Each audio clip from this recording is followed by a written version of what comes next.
Assalamualaikum warahmatullahi wabarakatuh. Anak-anak kelas 7 sekalian, hari ini kita akan membahas materi bab 2, yaitu tentang interaksi sosial dan lembaga sosial. Namun pada kesempatan ini Ibu akan membahas tentang interaksi sosial. Untuk itu Ibu harap kalian menyimak baik-baik materi ini. Tujuan pembelajaran. Setelah pembelajaran, peserta didik diharapkan dapat 1. Menjelaskan pengertian interaksi sosial. 2. Menjelaskan syarat-syarat interaksi sosial. 3. Menjelaskan bentuk-bentuk interaksi sosial asosiatif. Dan 4. Menjelaskan bentuk-bentuk interaksi sosial disosiatif. Apakah itu interaksi sosial? Interaksi sosial adalah hubungan timbal balik antara orang perorangan, kelompok dan kelompok, serta antara perorangan dan kelompok. Perhatikan ilustrasi gambar pada tayangan ini adalah memberikan contoh tentang interaksi sosial antara orang perorangan. Pada tayangan ini bisa kalian perhatikan ilustrasi tentang contoh interaksi sosial antara kelompok dan kelompok.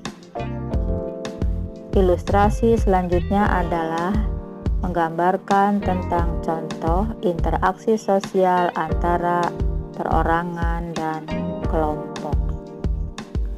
Anak-anak sekalian, setelah Ibu memberikan 3 ilustrasi tentang interaksi sosial tadi, maka Ibu harapkan kalian bisa memahami bahwa interaksi sosial itu bisa terjadi antara individu dengan individu atau perorangan dengan perorangan, atau antara kelompok dengan kelompok, ataupun antara perorangan dan kelompok.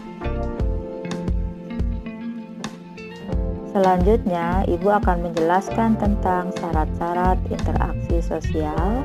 Syaratnya ada 2, yaitu 1. Adanya kontak sosial, dan yang kedua adanya komunikasi sosial. Faktor-faktor interaksi sosial adalah sebagai berikut. 1. Imitasi adalah proses seseorang meniru orang lain atau kelompok. Contoh, seorang anak perempuan bermain masak-masakan karena sering melihat ibunya saat memasak di dapur. 2. Sugesti adalah pengaruh yang dapat menggerakkan hati orang. Contoh, seorang pasien yang berobat ke seorang dokter. Faktor yang ketiga adalah identifikasi, yaitu kecenderungan atau keinginan dalam diri seseorang untuk menjadi sama dengan orang lain. Contoh, seorang anak mengidolakan pemain sepak bola, sehingga semua tingkah laku idolanya akan dia lakukan. Faktor yang keempat adalah simpati, yaitu kemampuan untuk merasakan diri seolah-olah dalam keadaan orang lain dan ikut merasakan apa yang dilakukan, dialami, atau diderita oleh orang lain. Contoh, jika ada tetangga tertimpa musibah, maka kita ikut merasakan kesedihannya dan berusaha untuk membantunya. Selanjutnya, kita akan membahas tentang kontak sosial. Kontak sosial terbagi 2. 1. Kontak sosial langsung, yaitu kontak yang langsung bersentuhan secara fisik. Contoh, orang yang saling bersalaman. Kemudian yang kedua adalah kontak tidak langsung, yaitu tidak adanya hubungan secara fisik.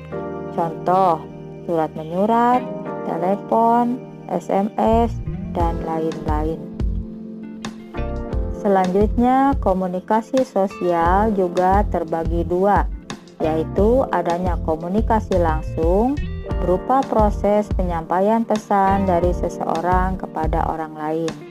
Dan yang kedua adalah komunikasi tidak langsung, yaitu proses penyampaian pesan melalui alat bantu agar orang lain memberi tanggapan atau memberi respon. Bentuk-bentuk interaksi sosial. 1. Proses asosiatif, yaitu apabila seseorang atau kelompok melakukan interaksi sosial yang mengarah kepada kesatuan pandangan. Macam-macam proses asosiatif. 1. Kerjasama, yaitu suatu usaha bersama antara orang perorangan atau kelompok manusia untuk mencapai satu atau beberapa tujuan bersama. Bentuk-bentuk kerjasama ada 5, yaitu 1. Tawar-menawar atau bargaining, 2. Kooptasi, 3. Koalisi, dan 4. Joint venture. Coba kalian perhatikan tayangan ini yang memberikan contoh kerjasama berupa kegiatan gotong royong.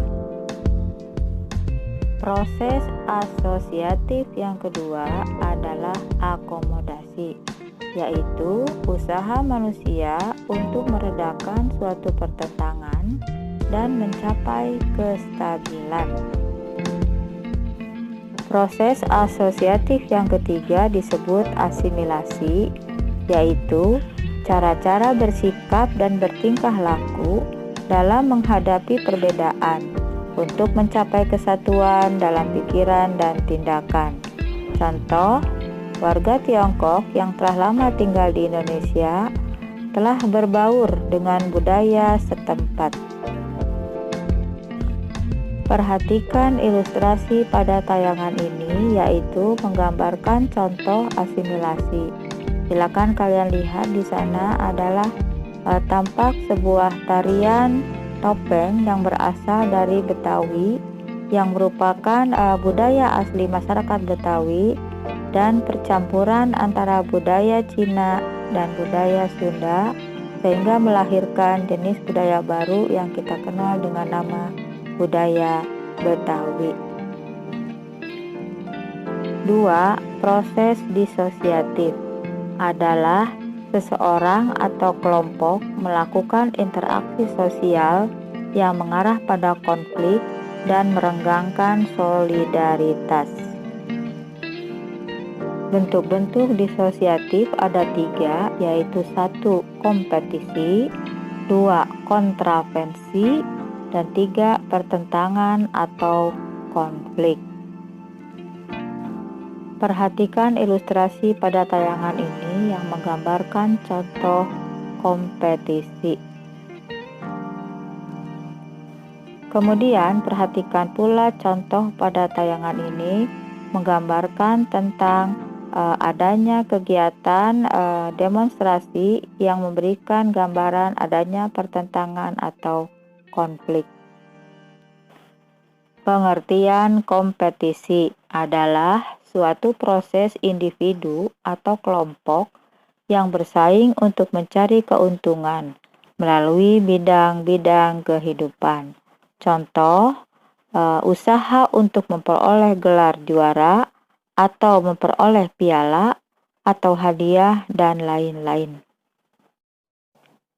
Pengertian kontravensi adalah sikap mental yang tersembunyi terhadap orang lain atau terhadap unsur kebudayaan suatu golongan tertentu. Pengertian pertentangan atau konflik adalah suatu proses di mana individu atau kelompok berusaha untuk memenuhi tujuannya dengan jalan menentang pihak lawan dengan disertai ancaman dan kekerasan. Anak-anak kelas 7 sekalian, demikianlah kiranya materi yang telah Ibu sampaikan hari ini. Semoga bermanfaat. Terima kasih. Assalamualaikum warahmatullahi wabarakatuh.